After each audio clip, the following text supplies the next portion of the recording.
Hey guys,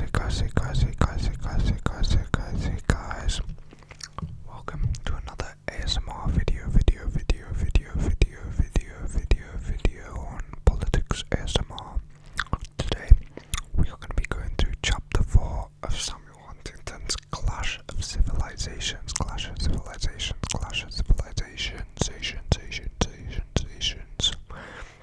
Now this one is called, the chapter name, is called The Fading of the West, Power, Culture and Indigenization. So let's get straight into it. So chapter 4 opens with a duality, two conflicting pictures of the West that both happen to be true. The first portrait one of total triumphant dominance, with the Soviet Union gone. The West stands alone, controls the international banking system, the hard currencies and the capital markets. It dominates the sky through aerospace and the sea through its navies. It is the only civilization with its hand in every other region of the earth. To many, it seems like the world is and will be Western shaped for the foreseeable future. But then, Huntington invites us to look at the second portrait. A picture of a civilization in slow, steady decline.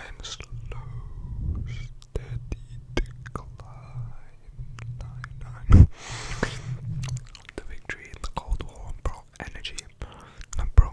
Did not bring energy, but exhaustion. The West is now turning inward, grappling with stagnating populations, debt and social disintegration. Economic power is sliding towards East Asia. Military power is following. The will to dominate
the fascinating second generation phenomenon.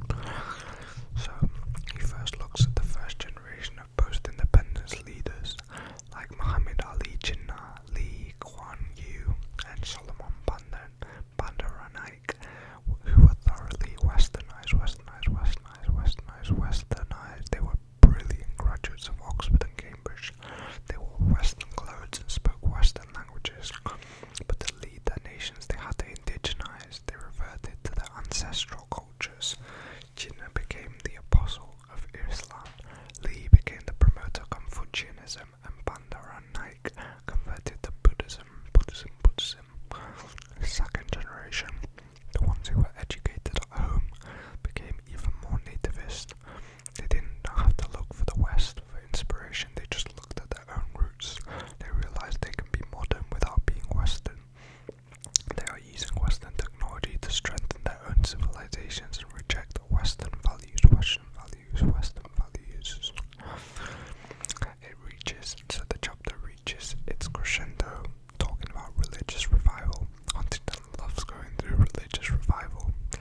In the first half of the 20th century, elites assumed that modernization would kill civilization. They thought that science and rationalism would replace superstition. However, they were wrong. Second half of the century saw a global resurgence of faith. Huntington calls this La Revanche de Dieu, the revenge of God. It's happening in every civilization. In Russia, the Orthodox bells are ringing again. In Central Asia, thousands of mosques have been built. In Latin America, a Protestant tide is rising. Why is this happening? Because modernization itself causes it. When people move from the village to the city, they lose their roots. They feel alienated and lost. Secular ideologies like Marxism or liberalism don't provide meaning to a migrant worker or a struggling middle-class student. Religion does. It provides a vitamin for the weak and a direction in life. This revival is not anti-modern. These movements use email, television, and advanced organizational techniques, but they are anti-Western. They reject the secular, relativistic, degenerate culture of the West. They are declaring cultural independence. Huntington enters the chapter with a powerful rhythmic conclusion. Non-Western civilizations have a new slogan for the West.